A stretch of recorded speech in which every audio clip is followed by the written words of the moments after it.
Nang pasimula ay nilikha ng Diyos ang langit at ang lupa. Ang lupa ay walang hugis o anyo. Dilim ang bumabalot sa kalaliman at kumikilos ang espiritu ng Diyos sa ibabaw ng tubig. Sinabi ng Diyos, magkaroon ng liwanag, at nagkaroon nga. Nasiyahan ng Diyos nang ito'y mamasdan. Pinagbukod niya ang liwanag at ang dilim. Ang liwanag ay tinawag niyang araw, at ang dilim naman ay tinawag na gabi.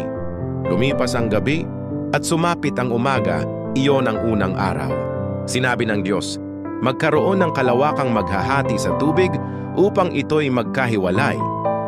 Nangyari ito. Ginawa ng Diyos na pumagitan ng kalawakan sa tubig na nasa itaas at sa tubig na nasa ibaba.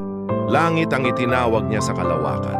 Lumipas ang gabi at sumapit ang umaga, iyon ang ikalawang araw. Sinabi ng Diyos, magsama-sama sa isang dakwang tubig sa silong ng langit upang lumitaw ang lupa. At nangyari nga ito.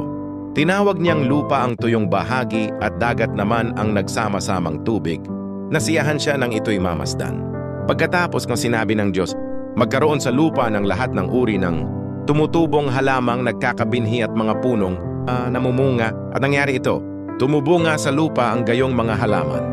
Nasiyahan siya nang ito'y mamasdan. Lumipas ang gabi at sumapit ang umaga, iyon ang ikatlong araw. Sinabi ng Diyos, magkaroon ng mga tanglaw sa langit upang mabukod ang araw sa gabi. Ito ang sagiging batayan sa bilang ng mga araw, taon at kapistahan. Mula sa langit, ang mga ito'y magbibigay ng liwanag sa daigdig at gayon nga ang nangyari. Nilikha ng Diyos ang dalawang malalaking tanglaw, ang araw upang magbigay liwanag sa maghapon at ang buwan upang tumanglaw kung gabi.